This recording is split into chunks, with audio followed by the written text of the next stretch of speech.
Ajo po ecte nëpër rrugët e Tiranës me një këpucë të thyer, një CV të njolosur dhe pa e ditur se një gabim i vogël do t'i ndryshonte jetën përgjithmonë. Ajo që nisi si një kërkim i dëshpëruar për punë, u kthye në një histori dashurie, frike, sakrifice dhe fati. Ajo hyri në ndërtesën e gabuar, por gjeti personin e duhur. Para se të fillojmë, na tregoni në komente nga cili shtet po na shikoni dhe përshëndesim të gjithë ata që na ndjekin nga Shqipëria dhe diaspora. Tani rehatohuni, dëgjoni me vëmendje dhe lejoni që kjo histori t'ju kujtojë se ndonjëherë ajo që duket si gabim është drejtimi i Zotit. Dielli mbi Tiranë ishte i pamëshirshëm që në mes të mëngjesit. Qëndronte lart, i rënd, duke shtypur asfaltin e qartë dhe duke reflektuar fort mbi makinat e parkuara. Kristina e ndjente nxehtësinë mbi shpinë dhe shpatullat teksa ecte. Këpuca e djathtë i përkulej lehtë në çdo hap. Taka ishte dëmtuar diku pranë stacionit autobusit, por ajo nuk kishte kohë të kthehej pas. Në dorë mbante CV-n e saj, e palosur në cepat, pak e lagur nga djersa dhe me një njoll të zbehtë kafeje në krye. E vërente sa herë që hidhte syt poshtë, si një kujtesë e mëngjesit të nxituar. Kafen e kishte derdhur në kuzhinën e vogël, duke dëgjuar radion e fqenjit përmes murit e holl. Tashmë vonë, tashmë e shqetësuar. Kristina kaloi pra një furrë buke në cep të rrugës. Era e byrekut freskët u përhap në ajër, e ngrohtë dhe ngushëlluese. Me spinaq, ndoshta me djath. Barku ju shtrëngua. Kishte anashkaluar sërish mëngjesin, duke zgjedhur të ruante disa monedha në çantë për kthimin, nëse do t'i duhej. U ndal për një çast, pastaj vazhdoi rrugën. Uria ishte e njohur, shpërqendrimi ishte i rrezikshëm. Rrugët u bën më të zhurmshme sa më afër qendrës që afroi.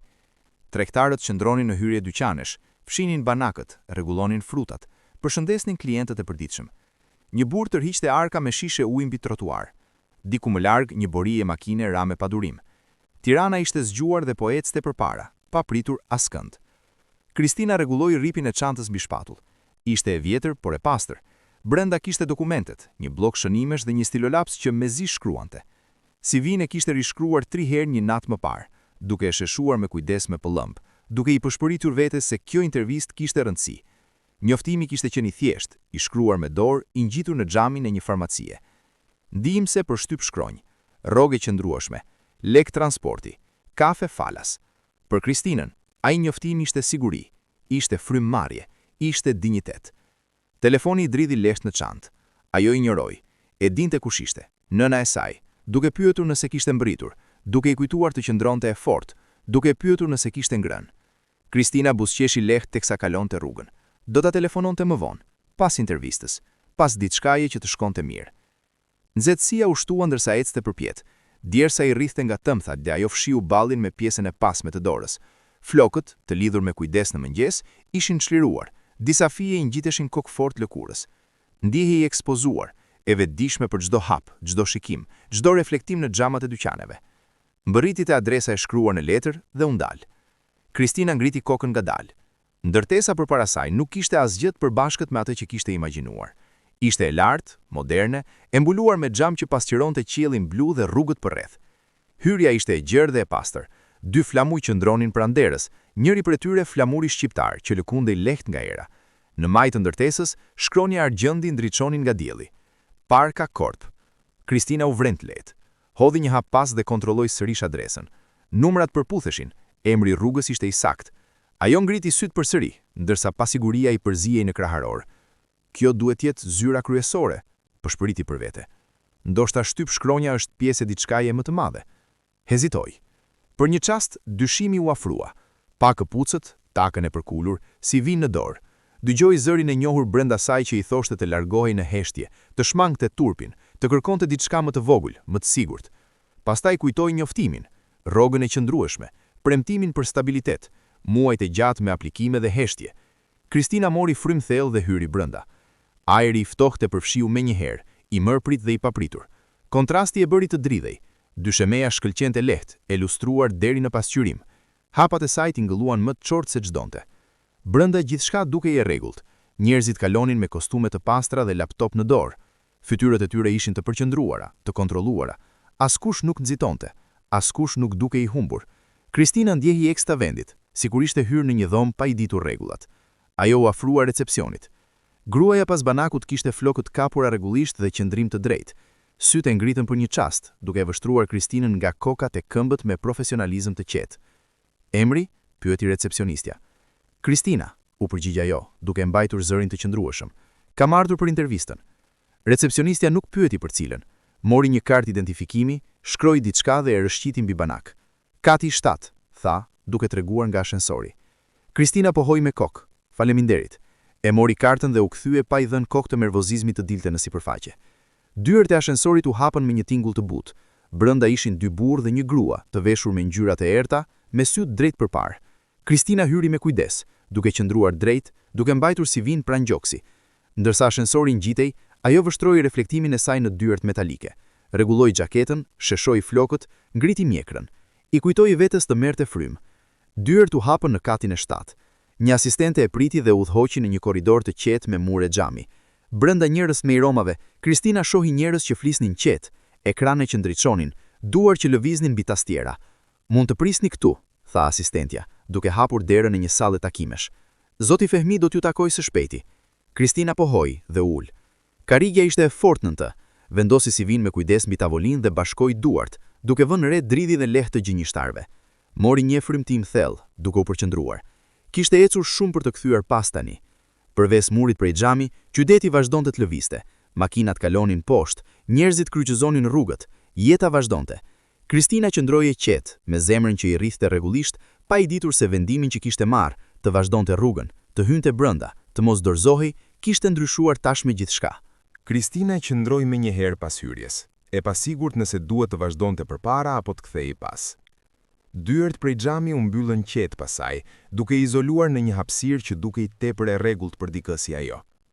Ajri ishte i freskët, i pastër, me një aromë të lehtë agrumesh dhe metali, tipike për vendet ku gjithçka mbaret nën kontroll. Ajo hodhi një hap të vogël përpara. Holli ishte i gjerë dhe i ndriçuar fort, me tavane të larta dhe drita të fshehura që e bënin ambientin të dukej edhe më i ftohtë. Dyshemeja pasqyronte lehtë figurën e saj, duke treguar takën e përkulur dhe mënyrën e kujdesshme se si ecte për të mos rënë në sy. Në murin përballë shfaqej një ekran i madh digjital me lajmet kompanisë, grafika dhe pamje nga konferenca biznesi. Emri Parka Corp shfaqej vazhdimisht, i shoqëruar me fjalë për rritje dhe inovacion. Kristina gëlltiti me vështirësi. Kjo nuk dukej as pak si një shtyp shkronjë. Syti lëviznin përreth, duke kërkuar diçka të njohur, grumbuj letrash, printera, erën e bojës, por nuk gjeti asgjë të tillë. Në vend të tyre, pas zyra prej xhami, biseda të qeta dhe njerëz që lëviznin me vetbesim. Hapat e tyre ishin të sigurt, zërat të ulët, fytyrat të bindura për vendin që zinin aty. Mbanin laptop, jo letra, duart I kishin të pastra, nuk dyshonin në veten e tyre. Për herë të para të mëngjes, frika I preku kraharorin. Ajo hodhi syt nga dyert. Jashtë, Tirana vazhdonte jetën e saj të zakonshme. Një burr kalonte rrugën me një qese buke në dorë. Një grua debatonte lehtë me shitësin e qershive për çmimin. Jeta ishte normale atje jashtë. Brenda, gjithçka dukej e saktë dhe e pamëshirshme. Kristina shtrëngoi CV në dorë. I kujtoi vetes pse kishte ardhur. Njoftimin për punë, premtimin për stabilitet, muajt e gjatë të aplikimeve pa përgjigje. Ndjesinë e zgjimit çdo mëngjes pa e ditur si do përfundonte dita. Ajo hodhi edhe një hap tjetër. Stomaku ju shtrëngua sërish, jo vetëm nga uria, por nga presioni. I erdhi ndërmend shija e hidhur e kafes që kishte derdhur më herët dhe era e byrekut që kishte kaluar pranë furrës. Gjëra të thjeshta, njerëzore. Ky vend ishte larg tyre. Ajo eci ngadalë drejt recepcionit, duke numëruar hapat për t'u qetësuar. Me çdo lëvizje, ndjente më shumë trupin e saj, qëndrimin, frymëmarrjen, kërcitjen e lehtë të këpucës. Rregulloi xhaketën edhe një herë, sikur vetbesimi të mund të krijohej me forcë. Pranë banakut, u ndal për një çast. Recepcionistja ngriti syt me një qetësi profesionale, vështrimin prehtë por jo jashpër. Ishte veshur me një xhaketë elegante dhe flokut I kishte të lidhura rregullt. Një filxhan I vogël espresso qëndronte pranë tastierës, ende I paprekur. Kristina e pa filxhanin dhe ndjeu një ndjesi të vogël zilije. Kam ardhur për intervistën, tha Kristina me zë më të ulët se zakonisht. Recepcionistja pohoi lehtë dhe filloi të shkruante në kompjuter pa bërë pyetje. Gishtat I lëviznin shpejt, me siguri, si dikush që i përkiste plotësisht atij vendi. Kristina u pyet veten se si duhet të ndihej ajo siguri. I dhan një kartë identifikimi dhe drejtimin te ashensori. Askush nuk qeshi, askush nuk vuri në dyshim praninë e saj. Kjo e habiti. Brenda ashensorit, mes profesionistëve të heshtur, Kristina u ndje më e vogël se më parë. Numrat e kateve ngjiteshin një nga një, duke e larguar gjithnjë e më shumë nga rrugët që njihte. Reflektimi i saj e shikonte nga dyert metalike, serioze, e vendosur, e friksuar. Mendoi për njënën e saj, për kuzhinën e vogël, për mbrëmjet kaluara i llogaritur shpenzimet mbi tavolinë. Mendoi për turpin e huamarrjes dhe premtimet e heshtura që i kishte bërë vetes. Të kthehej pas tani do të thoshte të pranonte humbjen. Kur dyert u hapën, korridori dukej më i qetë, pothuajse i butë. Muret prej xhami zbusnin zhurmën, tapiti përthithte hapat e saj, duke i dhënë ndjesinë se po ecte në jetën e dikujt tjetër. Një asistente e shoqëroi në një sallë takimesh dhe e mbylli derën pas saj me kujdes. Vetëm atëherë Kristina lejoi veten të merrte frymë thellë. Hodhi syt nga rruma. Tavolina ishte pastër, karriget vendosura në mënyrë të barabartë. Në qendër ishte një tas i vogël me karamele të mbështjellura. Nuk mori asnjë, por pamja i shkaktoi një buzëqeshje të vogël. Edhe këtu ishte gjëra të thjeshta njerëzore. Vendosi CV në dorë dhe e sheshtoi me kujdes, duke mbuluar për një çast njollën e kafes me pëllëmbën e dorës, pastaj e la ashtu siç ishte. Nuk ishte kuptim ta fshihte. Ky ishte vendi i gabuar, e pranoi në heshtje. Mendimi u ul ngadalë brenda saj. E imagjinoi veten duke u ngritur, duke kërkuar falje, duke dalë pa zhurmë, duke u kthyer sërish në vap me këmbë të lodhura dhe zhgënjim në zemër. Ishte një skenë e njohur, shumë e lehtë, por ajo qëndroi ulur. Zemra i rrihte më shpejt me kalimin e minutave. Çdo zhurmë nga korridori e ngrinte kokën. Hapa, zëra, klikimi i dyerve që hapeshin dhe mbylleshin. Pastaj, dera u hap. Kristina ngriti syt dhe pa një burr që dukej se i përkiste plotësisht atij vendi. Fehmi Leshi hyri qetë, me një tablet në dorë. Kostumi i errët i rrinte përkryer, pa teprime, pa ngërtësi. Lëvizjet i kishte të kontrolluara, të sigurta. Ul përballë saj pa nxitim, sikur koha për të kishte një ritëm tjetër. Ai hodhi një vështrim mbi CV-n dhe pastaj e pa drejt në sy. Kristina u drejtua instinktivisht. "Keni ardhur për vendin e punës në shtyp shkronjë?" tha ai pas një çasti. "Po," u përgjigj ajo me sinqeritet. "Kjo intervistë," tha Fehmi me qetësi, "nuk është për atë që mendoni." Kristina ndjeu shtrëngim të krahërorin, por nuk e ndërpreu. "Kjo intervistë," tha Fehmi me qetësi, "nuk është për atë që mendoni." Kristina ndjeu shtrëngim të krahërorin, por nuk e ndërpreu. "Kam ardhur gabim," tha ajo butë, "por qëndrova sepse kam nevojë për punë." Fehmi e vështroi më të kujdesshëm, duke vënë re xhaketën e konsumuar, mënyrën e përmbajtur se si qëndronte dhe përzierjen e frikës me vetbesimin në sy. "Kjo ndërtesë," tha Fehmi, "nuk është e butë me gabimet." "E di," u përgjigj Kristina, "por unë nuk dorëzohem lehtë." Heshtia mbushi dhomën. Për herë të parë që nga momenti që kishte hyrë në ndërtesë, Kristina u ndje vërtet e parë. Ajo ende nuk e dinte, por gabimi që kishte bërë, të hynte në vendin e gabuar dhe mos të kthehej pas, kishte nisur rastësisht të ndryshonte diçka. Ajo që kishte filluar si dëshpërim, po shndrohej ngadalë në mundësi. Ndërtesa e gabuar nuk ishte më thjesht një gabim, ishte një derë që po hapej. Kristina qëndroi drejt, ndërsa burri përballë saj vendosi tabletin mbi tavolinë me një lëvizje të qetë. Çdo gjest i tij ishte i kontrolluar, i saktë, sikur asgjë të mos ndodhte rastësisht. Prania e tij e mbushte dhomën pa pasur nevojë për fjalë. Nuk nxitonte, nuk shfaqte nervozizëm. Çdo detaj tek ai fliste për rregull dhe disiplinë. Fehmi Leshi e shikoi CV-n e saj edhe një herë, këtë herë më me kujdes. Syti lëviznin ngadalë nga fillimi deri në fund, duke u ndalur për një çast te njolla e zbehtë e kafes. Nuk bëri asnjë koment, vetëm ngriti kokën dhe pa Kristinën drejtë në sy. "Ti nuk je aty ku mendon se je," tha me qetësi. Kristina pohoi me kokë. Ajo e kishte pranuar tashmë këtë të vërtetë. Ajo që e habiti ishte mungesa e gjykimit në zërin e tij. Nuk kishte nervozizëm, as tallje, vetëm qartësi. "E kuptoj," u përgjigj ajo, "por jam këtu tani." Fehmi u mbështet paksa pas në karrige. Lëkura nuk bëri asnjë zhurmë. Bashkoi duart dhe vështroi sikur ajo ishte një problem që nuk e kishte parashikuar. Përtej mureve prej xhami, punonjësit lëviznin në korridor, të përqendruar, efikas, pa e ditur se brenda po ndodhte diçka e pazakontë. "Kjo kompani," tha Fehmi, "nuk funksionon mbi rastësitë." Kristina e mbajti vështrimin. "As jeta," u përgjigj butë. Për herë të parë, diçka ndryshoi në shprehjen e tij. Ishte e ndehtë, pothuajse e padukshme, por ishte aty. Ai nuk ishte mësuar me përgjigje të tilla. Shumica përpiqeshin ta impresiononin, të tjerë kërkonin t'i pëlqenin. Shumë pak flisnin pa strategji. "Më thuaj", vazhdoi ai, "pse nuk u largove kur e kuptove që ky nuk ishte vendi që kërkoje?" Kristina nuk u përgjigj me njëherë. Vendosi duart mbi tavolinë, duke mbledhur sipërfaqen e ftohtë dhe të lëmuar nën pëllëmb. "Sepse jam lodhur duke u kthyer pas. Sa herë e bëj, asgjë nuk ndryshon." Fehmi heshti. Ajo vazhdoi, me zë të qëndrueshëm. "Nuk kam ardhur këtu për t'i humbur kohën askujt. Kam ardhur sepse kam nevojë për punë të ndershme. Nuk pres favore." Ai e vështroi më me kujdes tani. Vuri re mënyrën se si rrinte drejt pavarësisht xhaketës së konsumuar, si I zgjidhte fjalët pa I menduar paraprakisht, si frika ishte e pranishme, por nuk e sundonte. "Ke aplikuar për një pozicion që nuk ekziston këtu", tha ai. "E di", u përgjigj Kristina, "por unë ekzistoj." Fjala mbeti pezull në ajër më gjatë se sa kishin menduar të dy.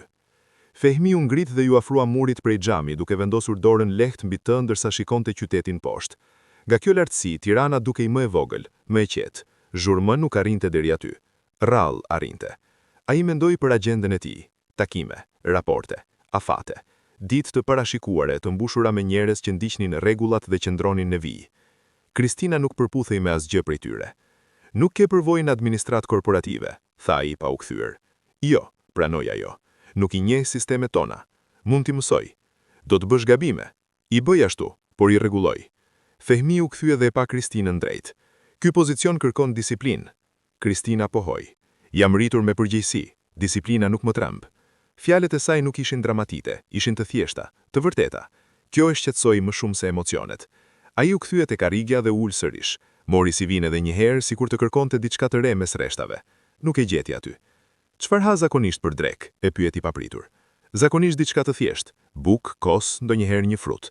Nëse kam fat, byrek." Fehmi pohoi ngadalë, sikur kjo përgjigje I kishte konfirmuar diçka që e kishte menduar më herët.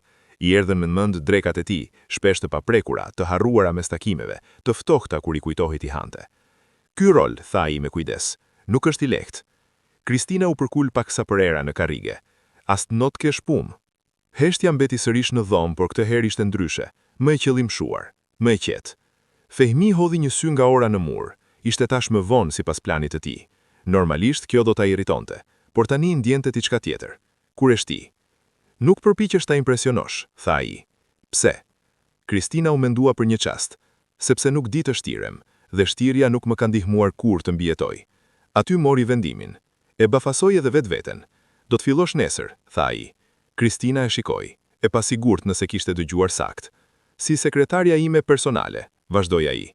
"Do të ulesh jashtë zyrës sime, do të përgjigjesh telefonave, do të menaxhosh oraret dhe dokumentet, do të vështrosh, do të mësosh."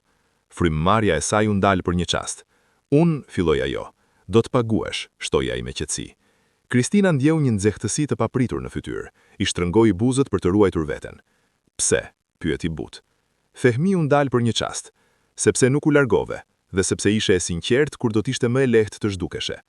Ai u ngrit dhe sinjalizoi fundin e makimit. "Bëu këtu në orën 8. Kristina u ngrit gjithashtu, me këmbë lehtësisht të pasigurta. "Faleminderit", tha ajo. Fjala peshonte më shumë se sa kishte menduar ajo. Fehmi pohoi një herë. "Mos më bë të pendohem." "Nuk do t'ju zgjinjej", u përgjigj ajo pa hezitim. Teksa dilte nga dera, Kristina ndjeu sikur toka nën këmbët e saj kishte ndryshuar. Korridori dukej I njëjtë, njerëzit lëviznin njësoj, por brenda saj gjithçka ishte ndryshe. Fehmi mbeti vetëm duke parë derën të mbyllët. Për herë të parë pas shumë vitesh, kishte lejuar pasigurinë të hynte në jetën e tij. Jo kaosin, vetëm diçka që nuk e kontrollonte plotësisht, dhe çuditërisht nuk I dukej si gabim. Kristina mbërriti në ndërtesë përpara se qyteti të zgjohej plotësisht. Ajri ishte ende I freskët.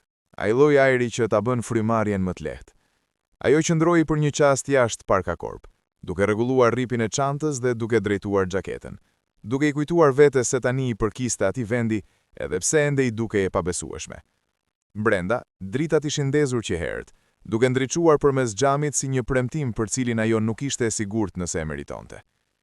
Tavolina e saj ndodhej me njëherë jashtë zyrës së Fehmiut. Ishte e thjeshtë, e pastër dhe disi friksuese. Një kompjuter, një telefon, një blok shënimesh dhe një filxhan I bardhë me logon e kompanisë të shtykur me kujdes anash. Kristina preku skajin e tavolinës, sikur të donte të sigurohej se ishte reale. Pastaj u ul dhe mori një frym të thellë. Gabimi I parë ndodhi brenda 10 minutash. Ajo ju përgjigj telefonit me vetbesim, por në mes të bisedës kuptoi se kishte ngatruar 2 departamente. Kërkoi falje menjëherë, e ridrejtoi telefonatën dhe shënoi diçka në blok, duke shtypur stilolapsin më fort se ç'duhej. Shkrimi I saj doli paksa I çrregullt, duke tradhtuar nervozizmin. Nga mesi I paradites, zyra ishte gjallëruar. Hapat kumbonin lef në korridor. Dyert hapeshin e mbylleshin. Bisedat kalonin pranë tavolinës së saj me tone të qeta dhe profesionale. Kristina përpiqej të ndiqte gjithçka njëkohësisht. Mendja I kalonte nga një ekran te tjetri, nga oraret e emrat ende të panjohur. Ajo derdhi kafe mbi mëngën e saj duke marrë filxhanin me nxitim. Njolla u përhap ngadalë, sikur ta tallte. E fshiu me një pecet, pshertiu një herë dhe vazhdoi punën. Nuk kishte kohë për panik. Pak më vonë, Fehmi doli nga zyra dhe hodhi një vështrim të shkurtër drejt saj. Vuri re njollën e kafes, bllokun e hapur plot shënime të shpejta, dhe mënyrën si Kristina rrinte pak e përkulur përpara, plotësisht e përqendruar, sikur tavolinat mund t'i ikte po të mos e mbante nën kontroll. Ai nuk tha asgjë dhe vazhdoi rrugën. Ajo heshtje e bëri më nervoze se sa çdo qortim.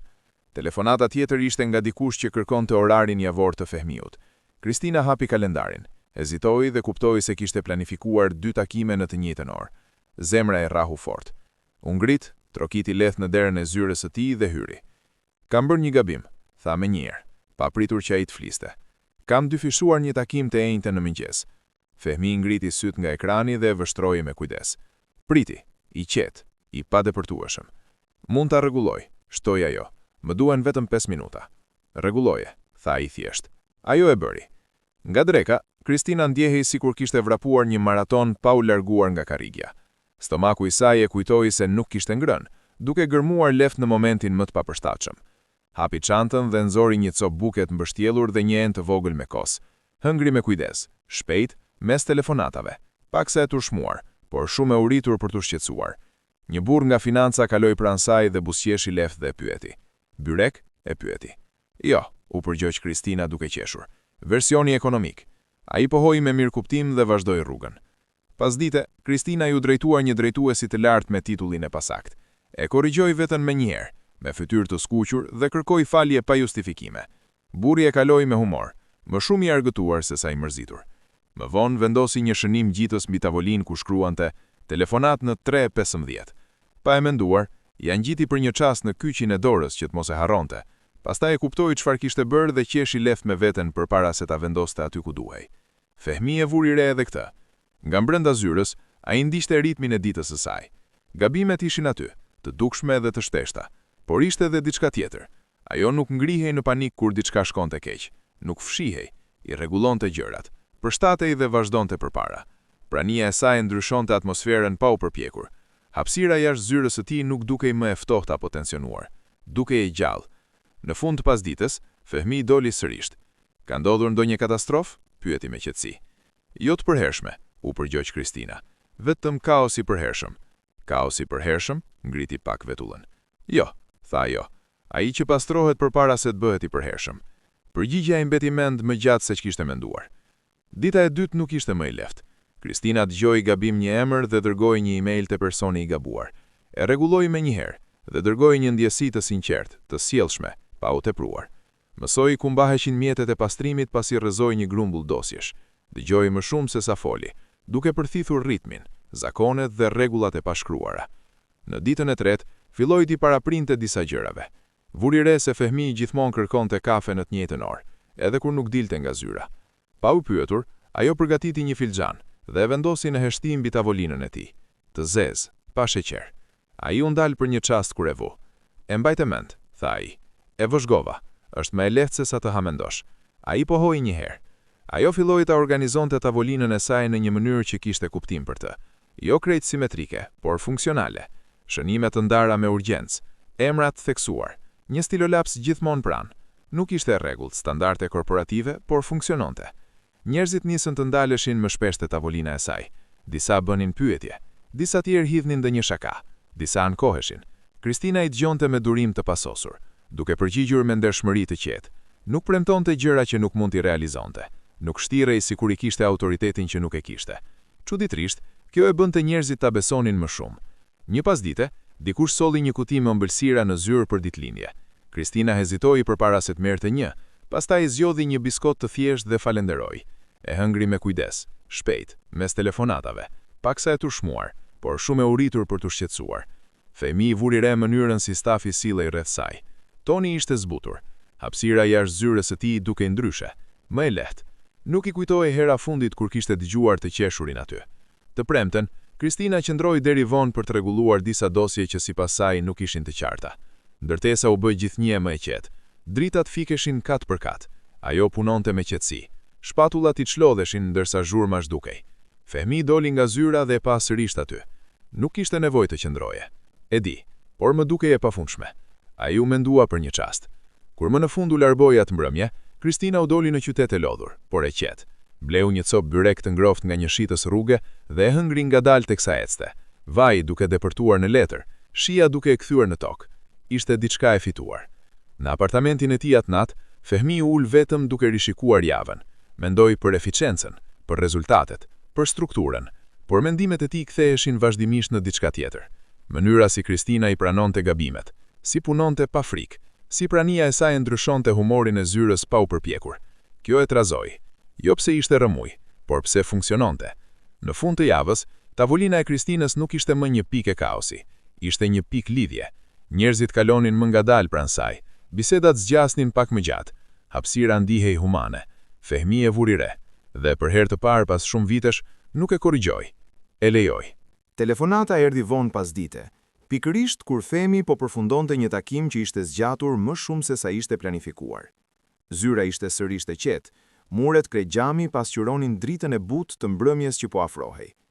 Jashtë, Kristina ishte ende në tavolinën e saj, duke shkruar me kujdes, e përqendruar te ekrani sikur gjithçka tjetër mund të priste. Telefoni i Fehmiut dridhi një herë mbi tavolinë.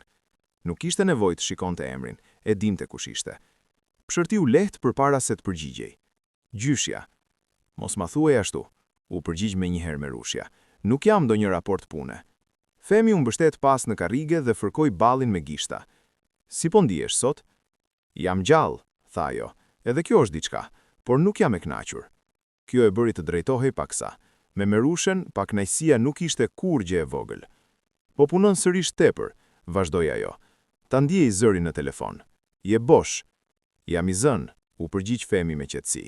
Të qenit i zënë është mirë. Jo, tha Merushja prerë. I zënë është i vetmuar kur askush nuk të pret në shtëpi. Ai heshti. Merushja e rriti pasi prindrit e tij kishin ndruar jetë. Ajo e kishte gatuar, e kishte qortuar, ishte lutur për të dhe e kishte parë të rritej në një burr që fliste me kujdes dhe ndjente edhe më me kujdes. Ajo e dinte kur heshtja ishte shmangje.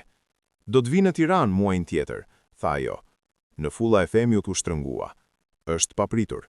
Jeta është e papritur, u përgjigj ajo. Dhe kur të vi, dua të njoh gruan tënde të ardhshme. Ai mbylli syt për një çast. Gjyshe, mos debato, e ndërpreu ajo. Kam folur tashmë me njerëz, familje të mira, vajza të respektuesme, gra që din ta mbajnë një shtëpi. Fehmi u nxori frym ngadalë. Nuk kam nevojë për prezantime. Po, ke, tha ajo, sepse ke harruar që suksesi pa familje është bosh. Ha vetëm, punon vetëm, fle vetëm. A është kjo jeta që ke planifikuar? Fjalët i ulën rënd në kraharor. Jam mirë, tha i but.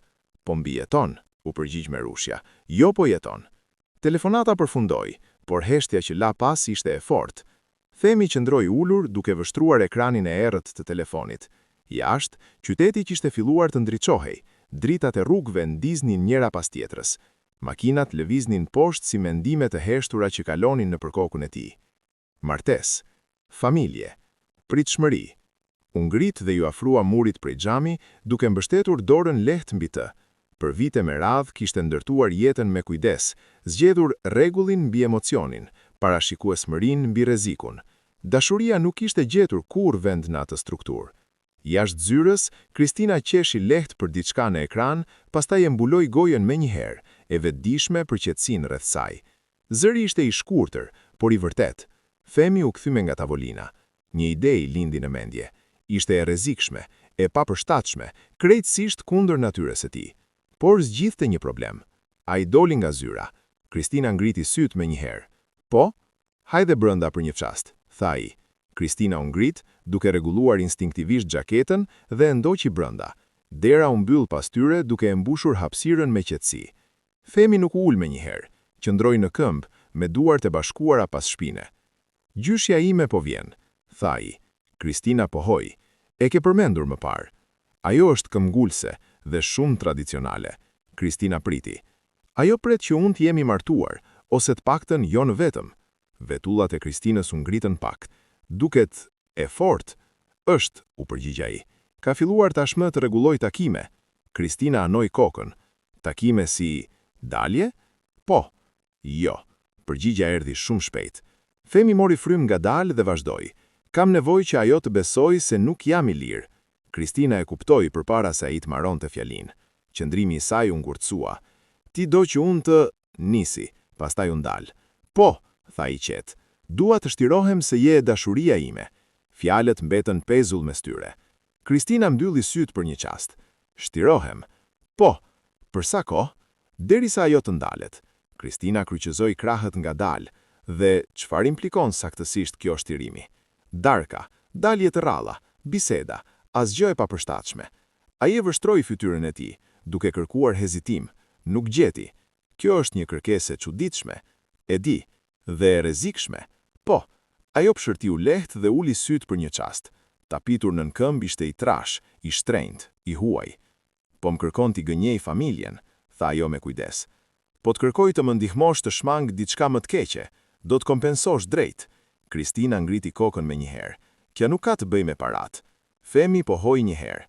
Atëherë mendoje si mbrojtje, siguri në punë, stabilitet. Fjalët ranë rënd. Ajo bëri disa hapa drejt dritares, duke parë qytetin poshtë. Njerëzit lëviznin lirshëm, pa e ditur vendimin që po merrte formë në atë dhomë. Nuk dua konfuzion, tha ajo me kujdes. Nuk dua premtime të rame. Do t'jenë rregulla, tha Femi me njerë. Të qarta. Ajo u kthye nga Femi. Dhe i këto rregulla i vendos edhe unë. Dakord. Kristina mori frym thellë. Së pari, kjo mbetet profesionale në publik, pa tokje, përveç rasteve të domosdoshme. Së dyti, pa surpriza, dua të di kur dhe ku. Femi dëgjonte me vëmendje. Së treti, vazhdoi ajo, sa ko të ndikoj në dinjitetin tim, gjithçka mbaron. Ai e vështroi drejt në sy. E kuptova. Ajo hezitoi. Dhe nuk do të gënjej për atë që jam. Nuk do të shtirohem si dikush i lëmuar apo perfekte. Nuk kam nevojë për këtë, tha buta ai. Heshtja u kthye, por tani ishte ndryshe, më e rëndë, më e ngarkuar. Pse unë? Pyeti Kristina më në fund. Femi nuk u përgjigj menjëherë. Sepse je e sinqert dhe sepse nuk ndjek gjëra që nuk i beson. Ajo e mendoi këtë. Poshtë nga një dritare e hapur, erdhi lehtë aroma e gështenjave të pjekura nga rruga. I kujtoi shtëpinë, mbrëmjet familjare, ngrohtësinë që nuk kishte nevojë për shtirim. Kjo është e përkohshme, tha ajo. Po, dhe e qartë. Po, ajo pohoi njëherë. Atëherë e pranoi. Femi ndjeu se diçka ju çliroi në kraharor. Faleminderit, tha ai. Kristina ngriti dorën. Edhe një gjë, ai priti. Kjo nuk e ndryshon atë që jemi në punë. Ti je stendi shefi im, unë stendi sekretarja jote. Sigurisht. Dhe nëse dikush pyet se si jemi njohur, në punë. Ajo buzëqeshi lehtë. Kjo pjesë nuk do të jetë gënjeshtër. Kur u kthye nga zyra, Kristina u ndje të trazuar. Marrveshja ishte logjike, por zemra e saj nuk ndiqte logjikën. Ajo u kthye te tavolina dhe shikoi ekranin pa shkruar, duke menduar për fjalë që nuk do t'i thoshte kurrë dhe ndjenja që nuk do t'i lejonte vetes. Femi mbeti brenda zyrës, duke parë derën edhe pasi u mbyll. Atë mbrëmje Kristina ndaloi në një dyqan të vogël rrugës për në shtëpi dhe bleu bukë, qesh dhe ullinj. Ëngri ngadalë në tavolinën e kuzhinës, ndërsa qetësia e rrethonte. Shtirimi dukej e rrezikshëm, por siguria dukej e nevojshme. Nga ana tjetër e qytetit, Femi u sat vetëm në apartamentin e tij, duke ngrënë një vakt që melze i shijoi. Presioni i merushjes e kishte shtyrë drejt një vendimi që nuk mund ta kontrollonte plotësisht. Dhe të dy e ndjenin. Diçka e kujtesshme kishte nisur. Kristina e takoi Merushen një pasdite të qetë të së dielës, kur Tirana ngadalsohej dhe merrte një frymë më njerëzore. Shtëpia ndodhej në një rrugë të qetë, me pemë të vjetra dhe gardhe të ulta. Një lagje ku dyert hapeshin pa zhurmë dhe njerëzit ende përshëndesnin njëri tjetrin me emër. Aroma e ushqimit e përshëndeti Kristinën përpara se të hapej dera. Bukë ngrohtë, speca të pjekur, mish që zjente ngadalë, erëra të njohura, që e kthenin pas në kuzhinat e fëmijërisë dhe drekat e gjata familjare. Merushja e hapi derën vetë. Ishte më e imët nga sa Kristina e kishte imagjinuar. E mbështjell me një triko të errët, flokët gri të kapura pas me kujdes. Sytë e saj megjithatë ishin të mprehtë dhe vëzhgues, duke mos humbur asgjë.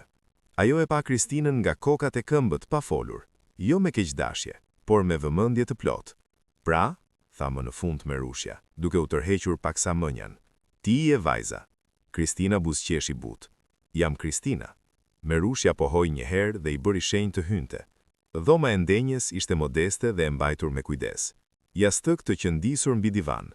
Fotografitë familjare mbulonin muret, breza fytyrash të ngrira në kohë. Kristina vuri re fëmijën fëmijë, serioz edhe atëherë, duke qëndruar pranë Merushes me të njëjtin qëndrim të qetë. Dreka ishte gati.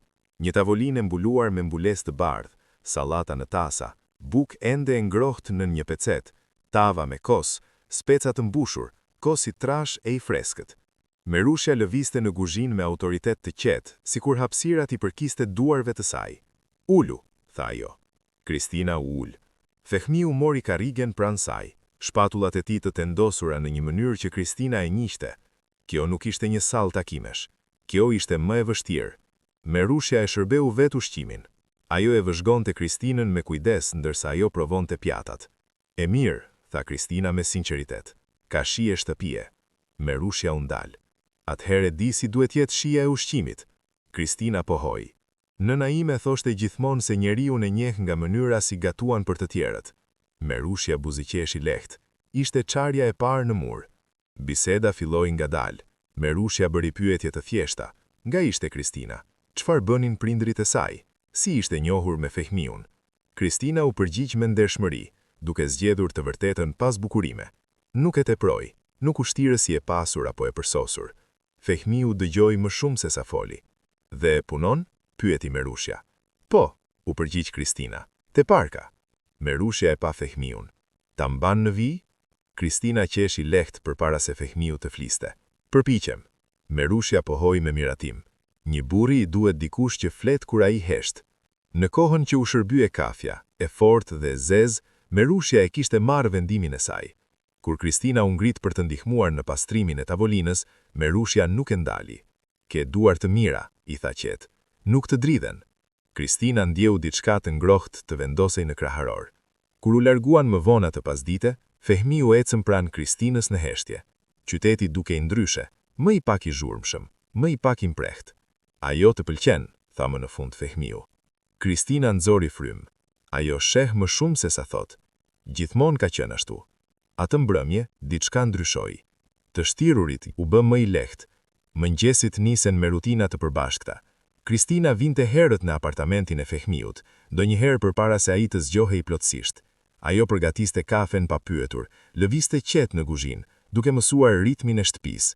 Fëmiu e vëzhgonte një herë nga korridori, duke vënë re sa natyral përshtatej me hapësirën, sikur t'i përkiste duarve të saj. Filluan të hanin mëngjes më shumë bashk, gjëra të thjeshta, bukë dhe gjath, ullinj, ndonjëherë vezë, ndonjëherë vetëm kafe dhe qetësi. Flisnin për gjëra të vogla, trafikun, vetrën, një takim që ishte shkuar keq, një histori nga fëmijëria e Kristinës. Nuk kishte presion. Një mëngjes, fëmiu e gjeti veten duke pritur zërin e saj përpara se të niste ditën. Në punë, të tjerët e vunë re ndryshimin përpara se ata vetë ta pranonin. Fëmiu dëgjonte më shumë, ndalonte përpara se të hidhte poshtë një ide, e mbante derën e zyrës më të hapur nga gjithmonë. Kristina vuri re se ai buzëqeshte lekt kur mendonte se nuk po e shihte askush. Një pasdite, teksa shikonin oraret, Kristina zgjati dorën për një dosje në të njëjtën kohë që fëmiu zgjati dorën për një stilolams. Duar ku prekën për një çast të shkurtër. Të dy u ngrin. Nuk ishte asgjë, dhe megjithatë, ishte gjithçka. U tërhoqën me një herë, por momenti mbeti mes tyre, i pathën. Atë mbrëmje, u ulën në balkon ndërsa dritat e qytetit ndiznin një nga një. Kristina u mbështill me një shall të lehtë. Fëmiu i zgjati një filxhan çaji pa folur. Je më i heshtur këto kohë, tha Kristina. Po mendoj, tha ai. Për punën? Për ekuilibrin. Ajo buzëqeshi lehtë. Kjo është e re. Ai nuk e mohoi. Merushja telefononte shpesh pas kësaj. Pyeste për ushqimet, për shëndetin e Kristinës, Përse fehmiu po hante siç duhet, Kristina përgjigjej me durim dhe respekt, pa u kaluar kufirin. Ajo sjell qetësi, I tha me rushja një herë fehmiut. Mos e trazo. Të shtirurit vazhdonte, por nuk ndihej më si shfaqe. Ata qeshnin për gabime të vogla, shikonin të njekin program televiziv në mbrëmje, ulur në skaje të ndryshme të divanit, por gjithmonë e më pafër. Debatonin lehtë për muzikën, përse mëngjesit ishin më të mira me qetësi apo me zë. Kristina ndjeu diçka të panjohur të rritej brenda saj. Përkatësi, ajo kishte kaluar pjesën më të madhe të jetës duke u përshtatur, duke u rregulluar, duke mbijetuar. Këtu, për herë të parë, nuk ndihej si mysafir që pret t'i thonë të largohet, ndihej e qëndrueshme, e nevojshme, e parë. Një natë, teksa lanin enët bashk, fehmiu foli pa u parë. Jam ndryshe me ty, tha I. Kristina ndaloi, duart ende në ujë. Ndryshe nuk është gjithmonë keq, tha ajo. Jo, është thjesht e panjohur. Ajo e takoi vështimin e saj. Të frikson? Po, tha ai qetë. Edhe unë, ajo pohoi. Heshtja që pasoi nuk ishte e rëndë, ishte e sinqertë. Më vonë, shtrirë në dhomën e saj atë natë, Kristina shikonte tavanin duke dëgjuar zhurmat e lehta të apartamentit. Një derë që mbyllej, ujë që rrithe, jeta që vazhdonte rreth saj. E kuptoi se nuk I numronte më ditët derisa kjo marrëveshje të mbaronte. Ky mendim e trembi. Fehmiu ishte ulur vetëm në dhomën e ndenjës, duke menduar të njëjtën gjë. I kujtoi fjalët e Merushes. Suksesi pa familje është bosh. Për herë të parë ai I kuptoi jo si presion, por si të vërtet. Ajo që ishte nisur si strategji, ishte kthyer në streh. Të shtirurit I kishte lënë vend diçkaje më të butë, më të thellë dhe shumë më të rrezikshme. Dukej reale, dhe asnjëri prej tyre nuk dinte si të tërhiqej pa humbur atë që kishte ndërtuar në heshtje. Kristina nuk e priste që e shkuar ata gjente në një pasdite krejt të zakonshme. Ajo po qëndronte pranë kafenes përballë Parka Korp, me një gotë të vogël ekspresi në dorë, kur dëgjoi emrin e saj të thënë me një ngrohtësi të njohur. U kthye ngadalë, fillimisht e pasigurt dhe pastaj e pa. Andrini. Qëndronte disa hapa më larg, më I gjatë nga sa e mbante mend, I veshur thjesht por me stil, pa përpjekje. Buzëqeshja ishte e njëjta e fëmijërisë, e hapur dhe e sinqertë, ajo që nuk kërkonte asgjë në këmbim. Kristina, tha sërish, sikur ta thoshte 2 herë e bënte më reale. Mendova se ishe ti. Për një çast, zhurma e rrugës u zbe. Makinat kalonin, zëra lëviznin rreth tyre, por Kristina u ndje e tërhequr pas në një kohë tjetër. Andrin, tha but. Nuk e dija që ishe kthyer në Tiranë. Jam kthyer vitin e kaluar, u përgjigj ai. Puna më soli sërish në shtëpi. Po ti? Ajo hezitoi, pastaj buzëqeshi. Jeta. Qeshën lekt, me rahati, sikur vitet mes tyre të mos kishin kaluar. Vendosën të uleshin për pak. Kafeneja kishte aromë kafeje të pjekur dhe petash të ngrohta. Andrini porositi 2 byrek me spinaq pa pyetur, ashtu siç bënte dikur. Këtë e pëlqen ende, tha ai, duke ja vendosur njërin përpara. Kristina buzëqeshi, e prekur nga kujtimi. Disa gjëra nuk ndryshojnë. Biseda rrithte lehtë, për shkollën, për njerëzit që I mbanin mend të dy, për mënyrën se si Tirana ishte bërë më e zhurmëshme, më e shpejtë, më kërkuese. Andrini foli për punën e tij, për projekte që ndihmonin biznese të vogla, për kthimin në shtëpi sepse suksesi I jashtë kishte filluar t'i dukej bosh. Ti gjithmonë kërkoje diçka më shumë separat, tha Kristina.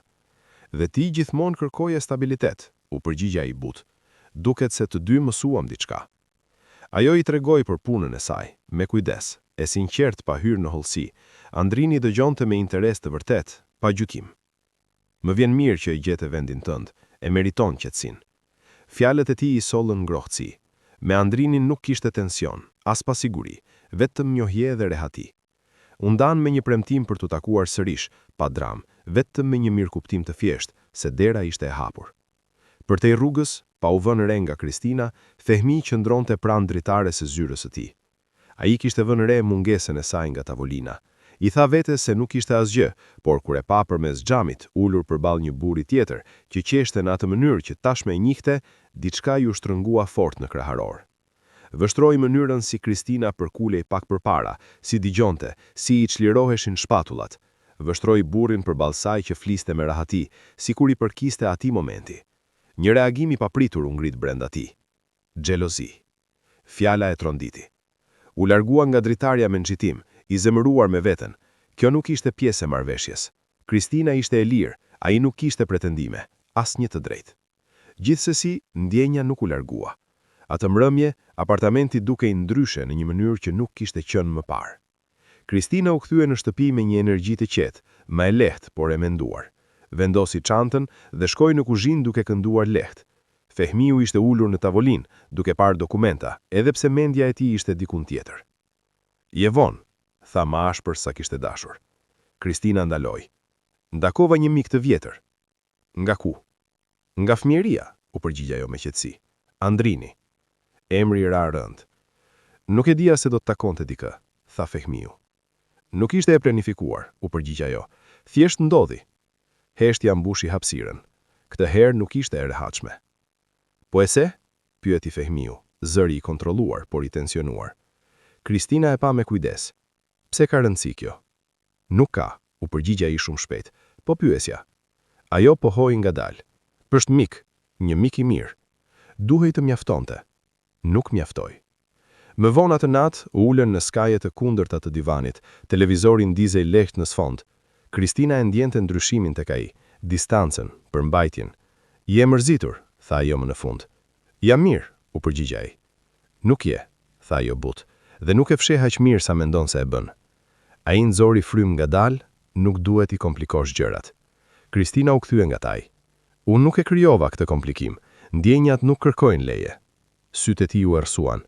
"Kjo marrëveshje duhet të ishte e thjeshtë." "Ka kohë që nuk është më e thjeshtë," u përgjigj ajo. Ajri mes tyre u bë i rënd, i brishtët. "Ke mundësi të tjera," tha Fehmiu qetë. "Dhe ti jo?" Fjalët i befasuan të dy. Ajo u afrua një hap.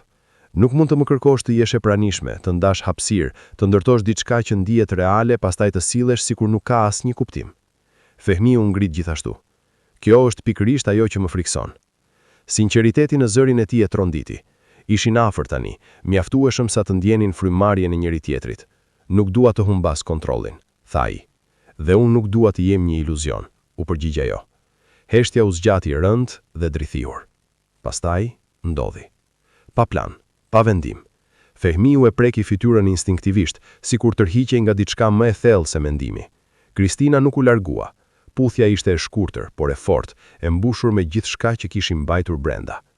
Kur u ndan, të dy po merrnin frymë me vështirësi. Kristina e kërkoi me sy fytyrën e tij. "Kjo i theu rregullat." Fehmiu tërhoqi menjëherë, frika i mbushi shprehjen. "Po, dhe për këtë duhet të mbaroj." Fjalët e goditën si ujë i ftohtë. "Çfarë?" tha ajo me zë të ulët. "Kjo," tha ai duke bërë shenjë mes tyre, "gjithçka, të shtiruarit, të jetuarit bashk, për herët mos bëhet diçka që nuk mund ta zhbëjmë." Dhimbja u ngrit brenda saj, e mprehtë dhe e papritur. "Nuk e ndërton këtë vetëm ti, e ndërton unë," u përgjigja ai me vendosmëri, edhe pse zëri i dridhej. "Sepse nëse nuk ndalem tani, nuk do të mundem më vonë." Ajo e shikoi me lënduar dhe e tronditur.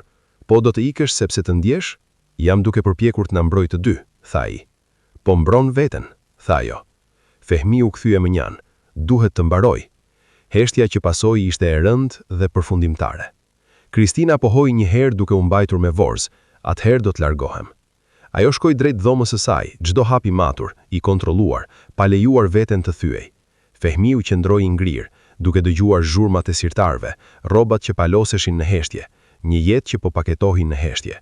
Atë natë, apartamenti u dje bosh në një mënyrë që nuk kishte qenë më parë. Frika kishte fituar, dhe të dy e dinin se diçka e vërtet ishte humbur përpara se të guxonin ta pranonin plotësisht. Kristina u largua nga apartamenti herët në mëngjesin e ditës tjetër, përpara se qyteti të zgjohej plotësisht. Qielli mbi Tiranë ishte i zbehtë, i pavendosur, sikur edhe ai po zgjidhte çfarë dite donte të ishte. Ajo mbante një valixhe dhe një çantë të vogël në shpatull. Asgjë më tepër, asgjë dramatike, vetëm ato që i përkisnin. Nuk u kthye pas. Udhtimi me taksi dukej më i gjatë se zakonisht, edhe pse rrugët ishin ende të qeta. Dyqanet sapo po hapeshin. Një furrë buke ndriçonte ngrohtë, tepsit me bukë të freskët dhe byrek ishin rreshtuar bukur pas xhamit. Era përhapej në rrugë, e njohur dhe ngushëlluese. Kristina mbylli sytë për një çast dhe e thithi atë aromë. Jeta vazhdonte. Kjo kishte rëndësi. Apartamenti i saj e priti me heshtje. I vogël, i thjesht, i pandryshuar. Korridori i ngushtë, divani i vjetër, dritarja e vetme që linte të hynte drita e mëngjesit. Nuk ishte mbreslelënës, por ishte i saj. Ajo vendosi valixhen butë dhe qëndroi për një moment, duke dëgjuar. As hapa, as zëra, vetëm frymëmarrja e saj. Për herë të parë pas disa ditësh, i lejoi vetes të ndjente peshën e gjithçkaje. U ul në skajin e shtratit dhe i mbështeti pëllëmbët mbi dyshek. Dhimbja ishte aty, e mprehtë dhe e pranishme, por nuk e theu.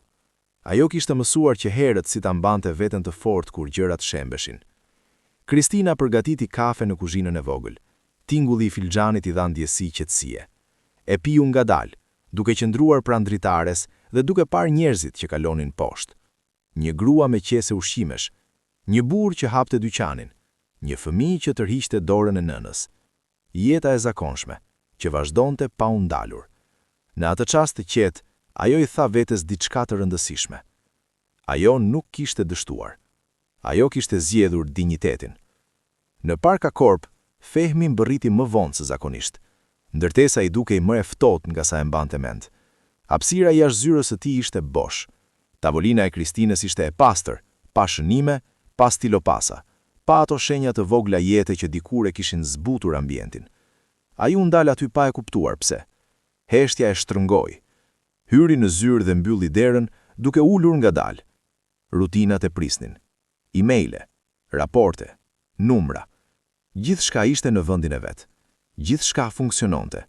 Dhe megjithatë, diçka nuk shkonte.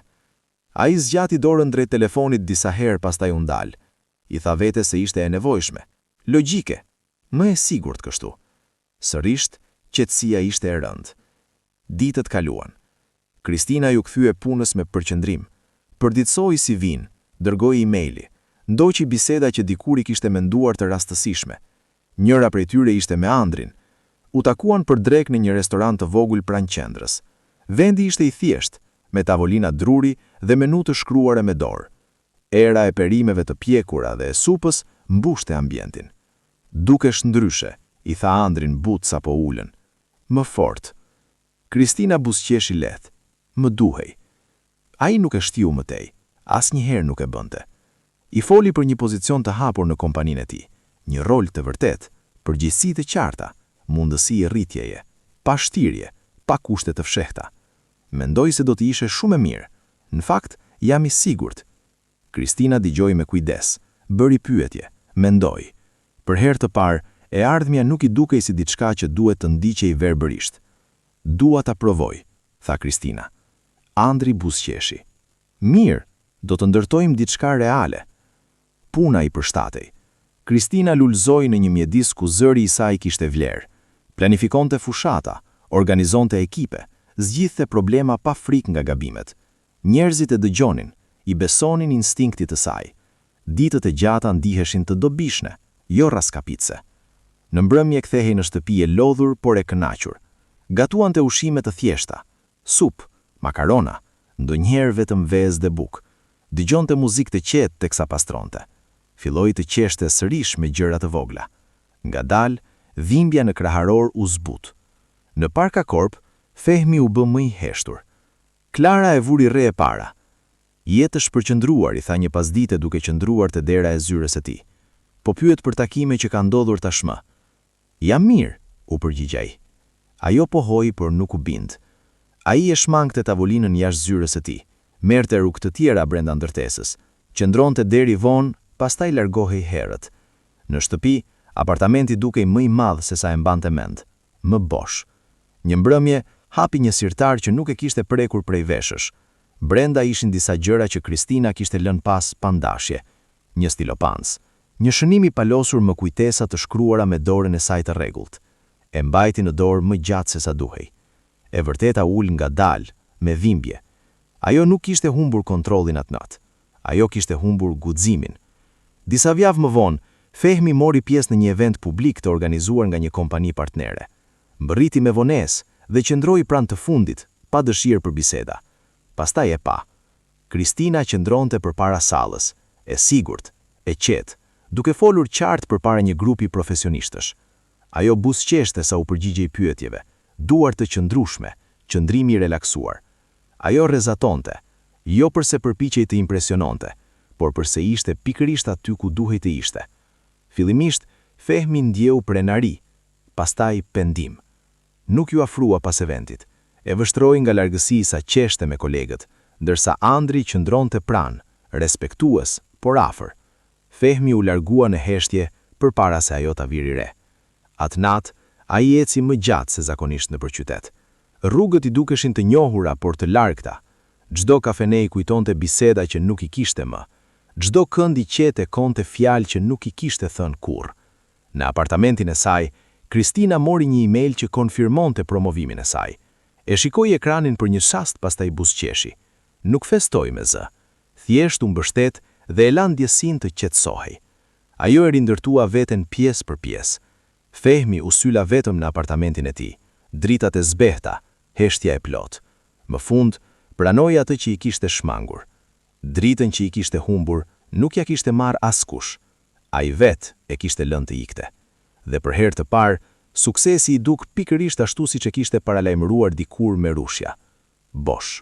Kristina dhe Fehmi mbërritën te shtëpia e Merushes, po thuajse në të njëjtën kohë, pa e ditur se kishin qenë thirrur me të njëjtin justifikim. Ishte një pasdite e qetë, me diell të butë që ndriçonte oborrin e rregullt, ku lulet shumë ngjyrshe ishin ujitur me kujdes. Era sillte aromën e çajit malit dhe të biskotave të sapo pjekura, një aromë që për Merushën gjithmonë kishte qenë shenjë paqeje. Kristina zbriti nga makina me një ndjenjë të çuditshme në kraharor. Nuk ishte frikë, por as qetësi. Ishte ajo ndjesi që vjen kur e di se diçka e rëndësishme po afron. Fehmi qëndroi për një çast pranë portës, duke rregulluar xhaketën, si zakonisht. Ata u përshëndetën shkurt, me mirësjellje të përmbajtur, pa buzëqeshje të gjata, pa fjalë të tepërta.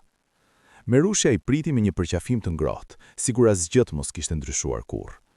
Ajo i ftoi brenda, u shërbeu çaj dhe u foli për gjëra të zakonshme, për fqinjët, për kopshtin, për motin.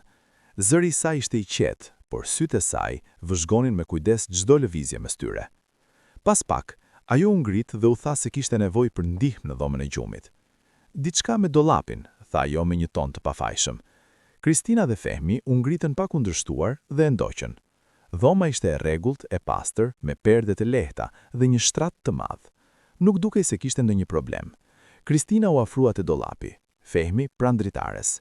Në atë çast, dera u mbyll me një zhurmë të thatë. Klik. Kristina u kthye menjëherë. Merushe? Nga ana tjetër e derës, zëri i gjyshes u dëgjua i qetë. O, më vjen keq, duket se ky brav është prishur sërish. Mos u shqetësoni, do të thërras dikën nesër në mëngjes. Çfarë? Fehmi ju afrua derës dhe provoi të hapte. Ajo nuk lëvizi. Gjyshja, kjo nuk është në rregull. Është shumë në rregull, u përgjigj ajo. Ndonjëherë njerëzit kanë nevojë për pak heshtje që të dëgjojnë veten. Hapat e saj u larguan ngadalë. Heshtja ra mbi dhomë, e rëndë, e pakëndshme. Kristina ul në skajin e shtratit, duke mbajtur duart e bashkuara. Fehmi qëndroi në këmbë për disa çaste, pastaj ul në karrigen pranë murit. Kjo ishte e planifikuar, tha ai më në fund. Kristina buzëqeshi lehtë, pa humor. E dija që Merushja ishte e zgjuar, por jo kaq shumë. Minutat kaluan pa fjalë. Jashtë dëgjohej vetëm cicërima e zogjve dhe në një makinë që kalonte larg. Brenda, ajri duke i rënd me gjithçka që nuk ishte thënë. Jam i friksuar, foli Fehmi papritur, me zë të ulët. Jo nga ti, nga vetja ime. Kristina ngriti sytë drejt tij, e habitur nga sinqeriteti drejt për drejt. Nga çfarë saktësisht? Që humbas kontrollin, që ndjej diçka që nuk mund ta menaxhoj me plane dhe rregulla, që nëse lejoj veten të du, gjithçka tjetër bëhet e pasigurt. Kristina u ngrit ngadalë. Unë kam pasur frikë nga gjërat e tjera, që nuk jam mjaftueshme, që jam gjithmonë një zgjidhje përkohshme, një gabim i bukur që dikush e korrigjon më vonë. Fjalët e saj mbeten pezull mes tyre.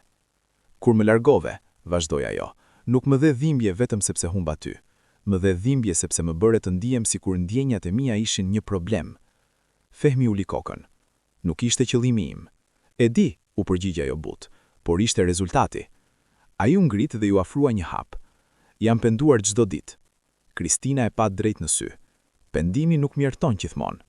E di, por është vendi nga po filloi. Ata qëndruan përballë njëri tjetrit, afër, por pa u prekur. Për herë të parë, nuk kishte role, nuk kishte shtirje, nuk kishte marrëveshje. Unë të dua, tha Fehmi më në fund. Fjalët i dolën me vështirësi, por të pastra. Jo sepse më bën të qesh, jo sepse më plotson jetën, por sepse me ty ndihem më i vërtet se kur më herët. Kristina ndjeu lortët i mbushnin syt. Edhe unë të dua, tha ajo butë, por këtë herë dua të jetë reale, pa frikë, pa kontroll, pa plane që na mbajnë larg. Ai zgjati dorën, ngadalë, sikur t'i kërkonte leje. Ajo e mori. Nëse provojmë sërish, tha ai, do ta bëjmë ndryshe, do të flasim, do të gabojmë, do të kemi frikë, por nuk do t'ikim. Kristina shtrëngoi dorën e tij. Kjo është e vetmja mënyrë që pranoj. Ata ulën në shtrat, pranë njëri tjetrit, ndjen qetësinë që vjen vetëm pas së vërtetës. Heshtja këtë herë nuk ishte e rand, ishte e butë. Pas disa orësh, dera u hap. Merushja që dronte aty me një buzëqeshje të qetë, thuese të ditur. Duket se Bravi u rregullua vet. Mrekullit ndodhin. Kristina dhe Fehmi u pan dhe buzëqeshën. Këtë herë nuk ishin më të bllokuar. Ishin të lirë sepse kishin zgjedhur të vërtetën. Kristina dhe Fehmi nuk u kthyen menjëherë në jetën e zakonshme pas asaj nate në shtëpinë e Merushës. Diçka ishte zhvendosur mes tyre, jo me zhurmë, por me thellësi. Nuk kishte më nevojë për plane të fshehta, për role të shpikura, për frikra të mbuluara me logjik. Gjërat tani ishin më të thjeshta, por edhe më të vërteta. Ditët që pasuan ishin të qeta. Ata u takuan pa nxitim, pinë kafe në lagje të vjetra të Tiranës, ecën nëpër rrugë ku zhurma e qytetit përzihej me aromën e bukës së freskët dhe kafes turke. Flisnin për gjëra të vogla dhe për gjërat mëdha, për punën, për të kaluarën, për frikrat që nuk kishin pranuar kurrë më parë. Fehmi nuk ishte më njeriu që fshihej pas heshtjes. Ai dëgjonte më shumë, pyeste më shpesh, nuk përpiqej të kontrollonte çdo detaj. Për herë të parë, ai po mësonte të ishte i pranishëm, jo vetëm i saktë. Kristina, nga ana tjetër, nuk ndjente më nevojën të provonte vlerën e saj. Ajo ishte e qetë në mënyrën si qëndronte, si fliste, si merrte vendime. E dinte tashmë se nuk ishte një gabim në jetën e dikujt tjetër, ishte zgjedhje. Një pasdite të zakonshme, Fehmi e ftoi për një shëtitje jashtë qytetit. Nuk i dha shumë shpjegime. Kristina pranoi padyshim. U nisën drejt një fshati të vogël, ku kodrat ishin të buta dhe ajri mbante aromë ullinj dhe toke të ngrohtë. U ulën në një restoran të vogël familjar. Tavolina ishte e thjeshtë, mbuluar me një mbulesë të bardhë. U shërbyen tavë me mish, sallat fshati, buk misri dhe kos të freskët. Ushqimi nuk ishte i zbukuruar, por ishte i vërtet, ashtu si momenti mes tyre. Fehmi ishte i qetë, por Kristina vuri re se ai ishte më i heshtur se zakonisht. Jo i ftohtë, por i menduar. Je mirë? E pyeti ajo butë. Ai buzëqeshi lehtë. Po, thjesht po mendoj. Pas dreke, ecën pak në përfshat. Shtëpi guri, oborre të pastra, njerëz që përshëndesnin pa kurreshtje të tepërt. Jeta rrithte ngadalë, pa nxitim. Fehmi u ndal pranë një ulliri të vjetër. Kristina qëndroi pranë tij, duke ndjerë se diçka po vinte. Ktu kam ardhur shpesh kur isha fëmijë, tha ai, kur gjithçka më dukej e ndërlikuar, edhe pse nuk ishte. Kristina nuk foli, e la të vazhdonte. Gjithë jetën kam menduar se duhej të isha i fortë, i përmbajtur, në kontroll, tha Fehmi. Mendoja se kjo ishte mënyra e vetme për të mos humbur asgjë. Ai u kthye nga ajo. Por në fakt, po humbisja gjithçka që kishte rëndësi. Fehmi nxori një kuti të vogël nga xhepi. Nuk u ul në gjunjë me dramatizëm, thjesht qëndroi përballë saj, i sinqert. Nuk po ta kërkoj këtë sepse duhet. Nuk po ta kërkoj sepse dikush e pret. Po ta kërkoj sepse dua të jetoj ndryshe me ty. Kristina ndjeu lotët t'i mbushin syt, por buzëqeshi. E gjithë jeta ime, tha ajo me zë të butë, ka menduar se gabimet më çonin prapa. Tani e kuptoj se gabimi im më i madh më solli këtu. Ajo zgjati dorën. Po. Nuk pati duar trokitje, nuk pati dëshmitar, vetëm era e lehtë dhe një ndjesi qetësie që nuk kishte nevojë për fjalë. Dasma u organizua thjesht, ashtu siç e donin të dy. Jo sallë madhe, jo luks i tepërt, një obor i bukur, drita të varura, tavolina druri, lule fshati, ushqim tradicional, muzikë gjallë, por e ngrohtë. Kristina veshi një fustan të thjesht, elegant, pas bukurime të rënda. Flokët i kishte të mbledhura lehtë, duke i vetvetja. Fehmi kishte veshur një kostum të errët, por pa seriozitetin e dikurshëm. Në fytyrën e tij ishte paqe. Merushja ul në rreshtin e parë, me një shami të bukur dhe sy që shkëlqenin nga gëzimi. Ajo nuk tha shumë, nuk kishte nevojë.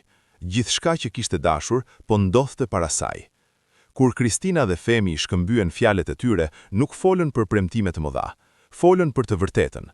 Kristina tha se kishte mësuar se dashuria nuk është vend ku duhet të përshtatesh, por vend ku mund të jesh vetvetja. Femi tha se kishte mësuar se kontrolli nuk sjell siguri dhe se besimi është forma më e fortë e kurajos. Kur than po, nuk ishte vetëm një përgjigje, ishte një zgjedhje e ndërgjegjshme.